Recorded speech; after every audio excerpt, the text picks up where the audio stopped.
Dino, Omar, Nermana, Vlasta, Nerka, Ema, Amila, Selma, Enesa, Leila, Melisa, Denisa, Mirna, Eldina i Enisa. Sve su ovo imena lidera među liderima koji su se svojom ambicioznošću, trudom, željom za napretkom i liderskim vještinama istakli u svojim sekcijama te završili u Križevićima na treningu dobar facilitator, uslov za prenošenje znanja. Svi oni, njih 15, su 24. i 25. novembra 2012. godine imali istu šansu unaprijediti svoje vještine, steći nova znanja, pravilno reagovati u određenim situacijama, usavršiti prezentatorske vještine, pojačati komunikaciju i na kraju biti savršena osoba koja će jednog dana biti uzor svim malim liderima u svojoj sekciji.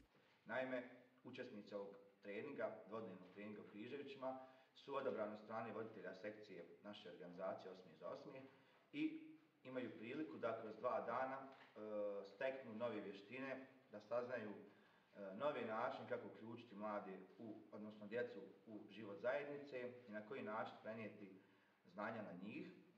Ono što bi ja naglasila vezano za ovaj seminar jeste da učesnici ovog treninga jesu u stvari članovi naših sekcija, naših 8 sekcija, te to je njihova prednost odnosno na dosadašnje voditelje sekcija. Za 2 dana koliko je trajao trening, voditelji istog su se trudili motivisati učesnike da svakodnevno razmišljaju o onome što želi, što radi i kakav dojam ostavljaju. Trudili su se potaknuti ih na logično razmišljanje potkrepljeno činjenicama i kreativno izražavanje.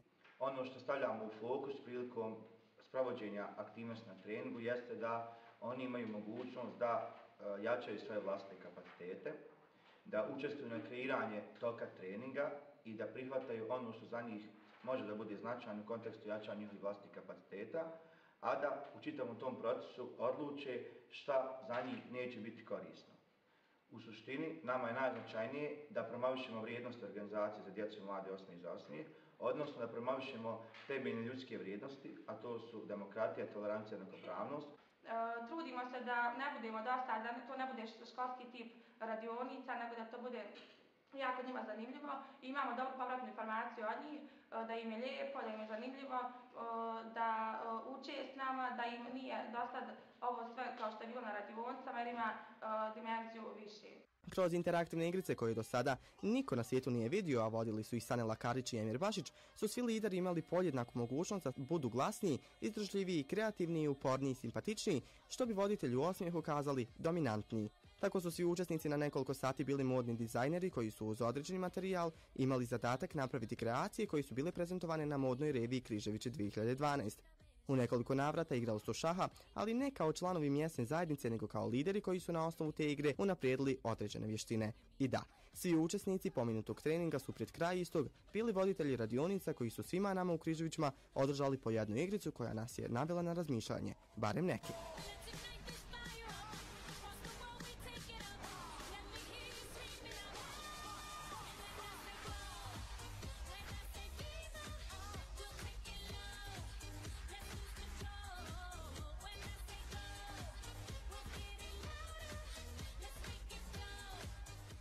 Učimo ih i dajemo im mogućnost da sve što radi sa svrhom, da sve ono što urade ima konačan rezultat, a to je osnaživanje djece i mladih u kontekstu liderstva. Trudimo se da sve te pouke koje nauče ovdje, bili oni nakon ovog treninga voditelj ili ne, da bude njihov model ponašanja. Nama je u fokusu, pored toga što jačamo članove naše sekcije, da jačamo i voditelje i nadamo se da će ova djeca koji su prije svega bili članovi naše sekcije napraviti preokretnicu tu u svom životu, odnosno napraviti korak više u ovoj organizaciji, da će postati voditelji sekcije i da će usvojiti ova vrijednosti koje mi ističemo na ova 2 dana, onako kako smo mi to zamislili. Po završetku seminara su svi učesnici imali zadatak do određenog roka poslati svoje biografije i motivaciona pisma, koja će najstručnija komisija u Bosni i Hercegovini uzeti u razmatranje i u saradnji sa timom voditelja sekcija donijeti pravu i za sve nas najbolju odluku. Jedno je sigurno, tim voditelja sekcija 8. za 8. jedva čeka da se na njihovim timskim sastancima traži stolica više.